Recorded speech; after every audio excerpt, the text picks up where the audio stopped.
Happy holidays, friends. Dr. Victoria Sarvati here with another Candid Treasures. And today I'm going to talk to you about the rock of our salvation. Have you ever stopped to think about why is a rock used in this metaphor as a reference to the Messiah, the stone that the builders rejected, the rock that is higher than I? What is this meaning of the rock? And is there some significance of this rock? Is there more to it than what we are actually seeing? Well, we can understand concepts of justice and righteousness and the wonders of God, but how do we connect these important aspects to a rock?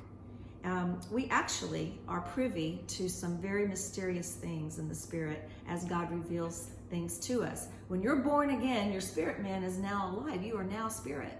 And so the Lord is able to pour into you revelation that you didn't have before you were born again.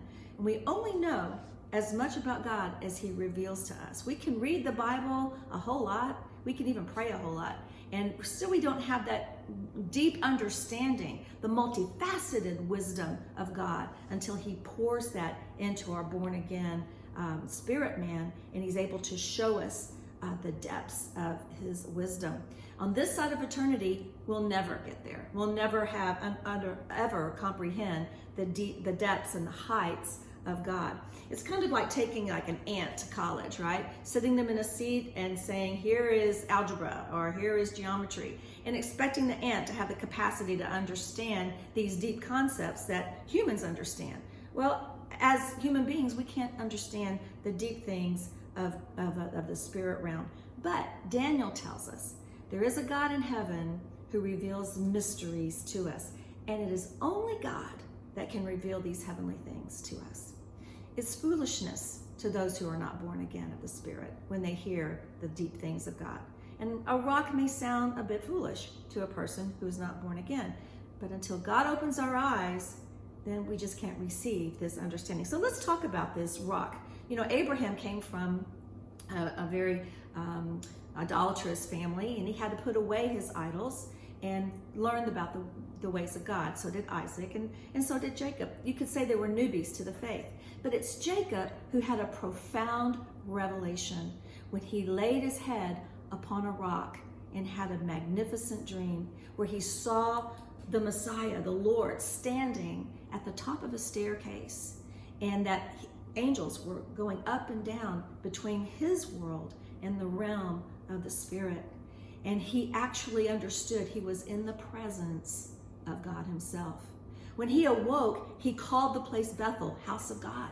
But he looked at the rock that he even poured oil on. He knew that this was a special rock, that he had laid his head, and that God's presence appeared to him. In fact, he said, God's presence is in this rock. And so what we don't know maybe as Christians is that this rock was carried throughout the sojourning of the Hebrew people. We know in the Talmud that there were two things that were carried over the sea, the Red Sea. And one was the bones of Joseph, and the other was the rock of the presence. Very interesting. We know that while they were in the desert, the rock followed them. Either it was carried or it maybe miraculously moved on its own, or it was on a cart, but it was like the rear guard of the people as they went throughout the desert. It provided water for them, sustenance, protection. There's something about this rock, very interesting rock of salvation. In fact, maybe as Christians we don't know this and we've never put it together, but there is a story that when Jeremiah was exiled out of Judea, and he went with the two daughters of Jebediah, the last king.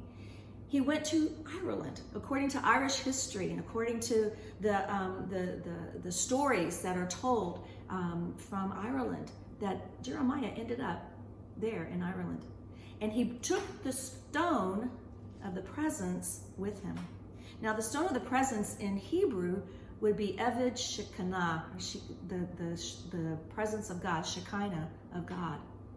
And what's interesting is that in Irish or Gaelic, or even in English, they use the word scone, that is S-C-O-N-E or S-K-O-N-E.